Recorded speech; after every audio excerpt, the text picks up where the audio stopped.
Good morning, everyone. My name is Alex Chung. I'm the father to Adeline, Oliver, and Elliot, and I'm married to the wonderful Sora Wu. We've been attending First Baptist Church for over 20 years.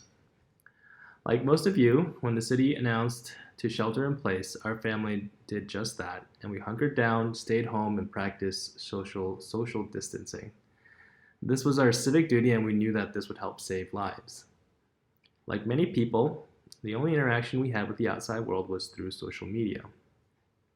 And one night, Sora and I were both on the couch trying to unwind on a difficult week of being at home with the kids. A post came up. And I'm sure you've all seen it. It's a video of what it looks like from the inside of Elmhurst Hospital. Elmhurst Hospital is just a couple of subway stations from us, and the post made the pandemic feel much closer to home. Rosa, who posted the video, posed a question along with it.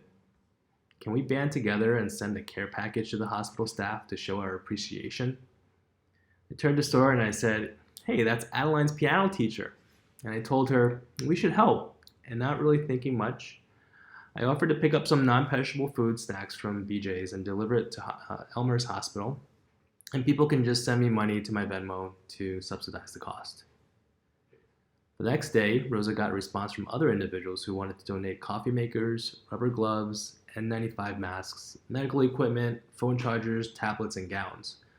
I spent the rest of my Friday driving around the neighborhood picking up donations. Around 7 p.m., while the sun was setting, I drove over to Elmhurst Hospital, and it looked surreal. Streets were deserted because of the city ordinance. There were barricades around the hospital, yellow tape everywhere, tents, police cars, and sirens, and about 40 ambulances lined up in front of the ER.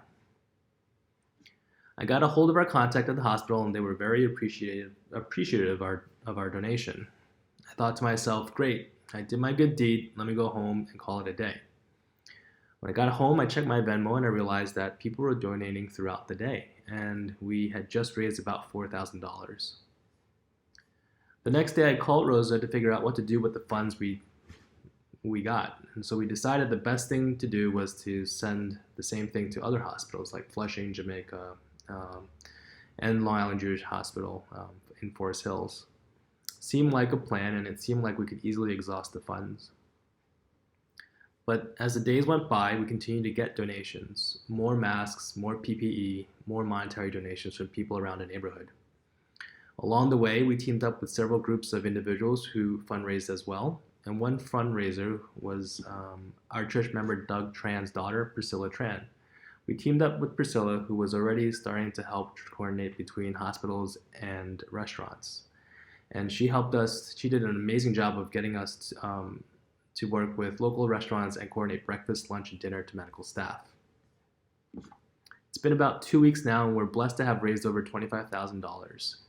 This is more than we expected, and it's been a blessing to see all who donated and who wanted to show their love to others. Pastor Aaron asked me how my faith played a role in this, and I had to think about this. Because we're all made in the image of God, Christians and non-Christians all have it in us the desire to help each other. This is a reflection of God in all of us.